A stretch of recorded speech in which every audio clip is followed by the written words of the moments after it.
Welcome to Hansraj e-Samvaad. This is Piyush Chaudhary from the Department of English, Hansraj College, welcoming you all to Hansraj e-Samvaad as part of the lecture series on readings on Indian diversity and literary movements. Today we'll go on to a new topic, and that is Vachan poetry, written in free verse, from Karnataka by the highly revolutionary and rebellious poet Mahadeviakka. Mahadeviakka, or she's also sometimes referred to as Akka Mahadevi, was a 12th century woman poet and also a woman saint in Karnataka. And she's known for her vachans, right? So basically, she is one of the famous, what you can call vachankars. What are vachankars? Vachankars are basically the poets, who write vachans. And what is vachan? Vachan in Sanskrit, it means a statement or a saying, when you say something or speaking, right? A statement. So the vachans have no form, and basically they are not structured in meter.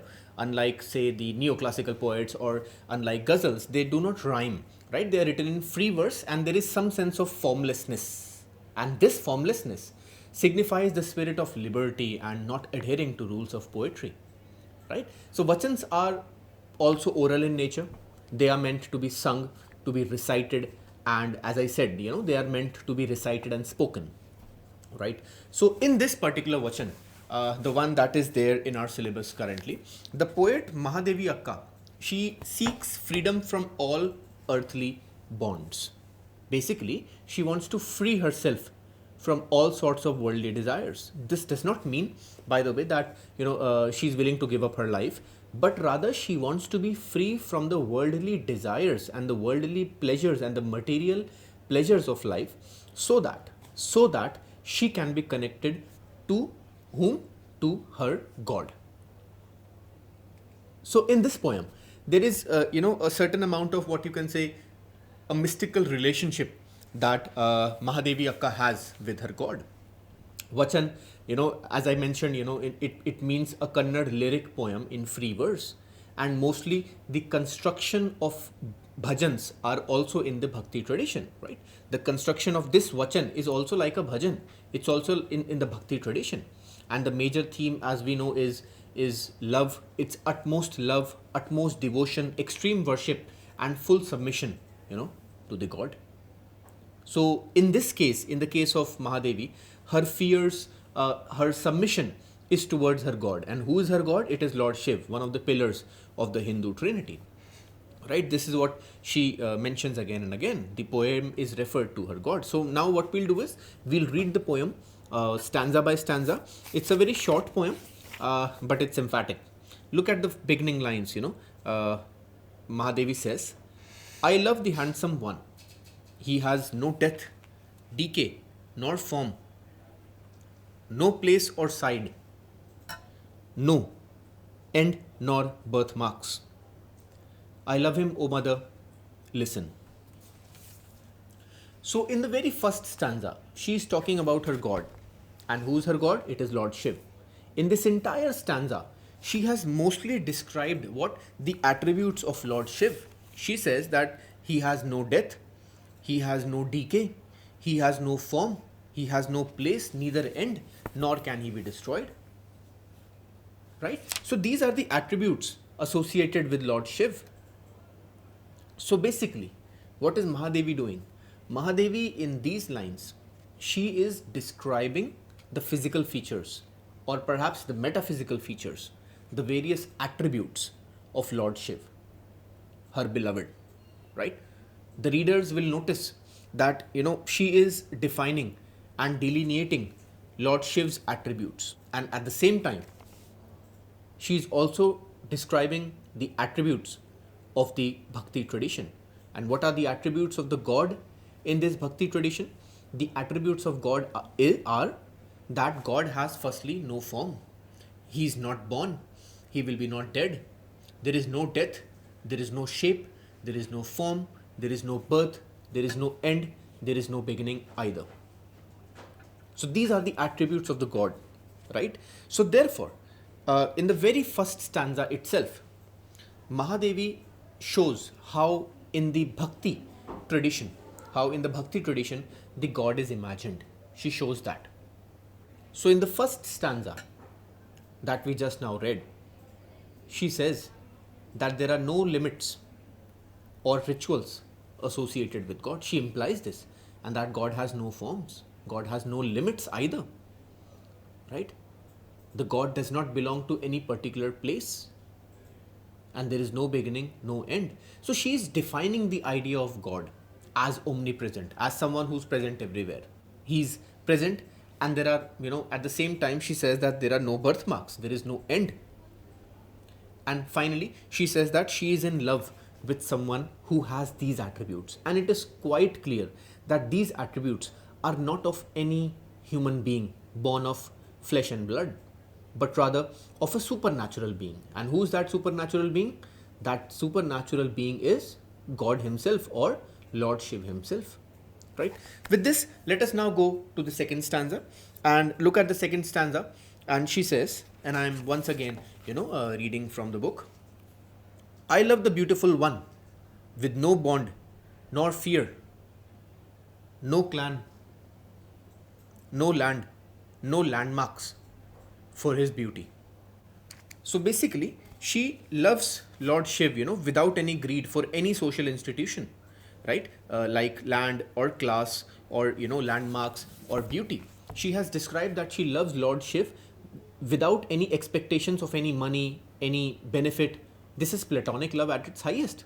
This is bhakti love at its highest, where the devotee does not even know why she loves her master so much.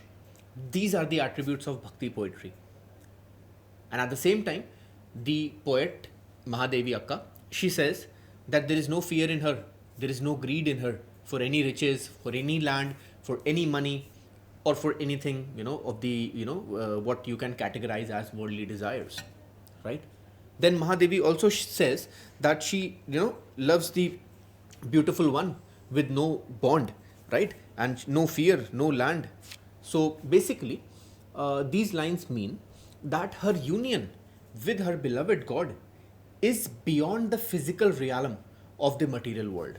So therefore, there is no need for any, what you can say, there is no need for any worldly bond, to be attached to her beloved.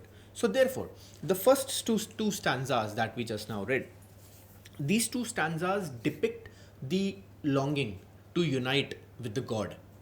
And who's that God? That is Lord Shiv. Right. So we are done with two stanzas. Let us go now to the third stanza, which is obviously, it's the last stanza, and it contains again 4 lines. And, I'm quoting her. She says, "So my Lord, white as jasmine, is my husband. Take these husbands who die, decay, and feed them to your kitchen fires." Very emphatic, ending last 3 lines. So these lines are about mortal men. In these lines, the author, the poet, Mahadeviakka, is talking about her husband, that is Shiv. So she is talking about, the God Shiv, Lord Shiv. And according to her, she is married only to her own husband. She says, "My Lord, white as jasmine." And by the way, jasmine flowers are also ritually associated with Lord Shiv. And she says that he is my only husband. Right? There is no exact reference to Shiv, but critics believe that it is a reference to Shiv because Mahadeviakka was a Shiv devotee. So apart from that, she is also, taking, what you can say, she's taunting the other worldly women who consider their worldly husbands as their true husbands. According to Mahadevi, there are no pleasures or desires or no pleasures to be fulfilled in worldly affairs such as with real men and real husband. So Mahadevi says that those husbands who are worldly, those husbands who are living, who are humans, they will decay one day. So it is better to worship the God rather than any mortal man. So she would rather consider Lord Shiv as her husband. So this is devotional love. This is not sexual love. This is not carnal love. This is devotional love, platonic love, right? So she says that, she says that take these husbands, your husbands will die, they will decay, but Shiv will never die. Shiv will never decay because her Lord, her God has no end, no beginning. He is not born, he will not die. So basically in these 3 stanzas, Mahadevi shows her, what you can say, deep love and devotion, her worship for Shiv and, not for mortal men and women. So therefore, can we conclude that she has renounced the worldly life, that she has renounced the carnal pleasures. In a way, she is saying that. And therefore, she shows Lord Shiv as the ultimate one. In the last stanza, the poet is telling her mother that the worldly husbands may die and decay, but the one that she is deeply in love with will never die. It will never fade and will be with her forever, as he is above the cycle of birth and death. And in a way, she is saying that worldly husbands might leave her alone. Worldly husbands may die, but God is not bound by any place because he is omnipresent. He has no beginning, no end. So the poet is in love with her God, and she will never be left alone. She will never be deserted by the God. If the readers read this poem, in the very first stanza, the readers might think that the poet Mahadevi is talking about some real mortal man. But it is only in the third stanza, in the final stanza, when she is clearly referring that take these husbands who die and feed them to your kitchen fire, that finally in the third stanza we get to know that she is not talking about any mortal man, right? But rather, she is talking about her God, and that's Lord Shiv, because Shiv will never decay, and therefore she says that she prefers Lord Shiv as her husband rather than the worldly pleasures and the worldly men and the men in flesh and blood, right? Because they will decay. So she has already considered Lord Shiv as her husband because he will never decay, because he will never die. Now, what is more important is the fact that just like Bulle Shah, Mahadevi is also a rebel against the social conventions. In the 12th century, when she is writing, she is a woman, and in the 12th century, in the highly stratified and orthodox 12th century, she says that she prefers God rather than mortal men. She renounces marriage, right? For a woman in the 12th century, and that too at a time when patriarchy and male-centric viewpoint was the only focus for a woman's life, where patriarchy was the only reality, where a woman had to accept patriarchy under the bondage of the males, and where women did not have much rights. Therefore, at such a time, Mahadevi's Vachan, this short lyric poem that we just now read, this Vachan written in free verse, Vachan written in Bhakti tradition, it comes across as a rebellious poetry because she's rebelling in a way. What is she doing? Just like Bulle Shah in the previous lecture which I discussed, Mahadevi is rebelling against social conventions, right? Bulle Shah doesn't explicitly mention his God. He doesn't mention any one particular God.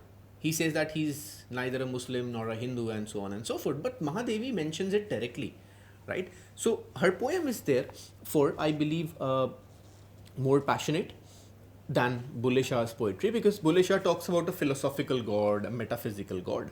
But in the case of Mahadevi, the God is not as metaphysical, rather it is very real. And she says that her passion is very real towards her God, and that is Lord Shiv. Also, look at the different ways in which the imageries are given to the mortal men and to Shiv. You will notice that the imagery of death and decay and fire is shown to represent the mortal men, right? To represent the worldly life. And on the contrary, in stark contrast, the students will be very easily able to notice that the imagery that she has used for her beloved it's very beautiful. It's white jasmine flowers.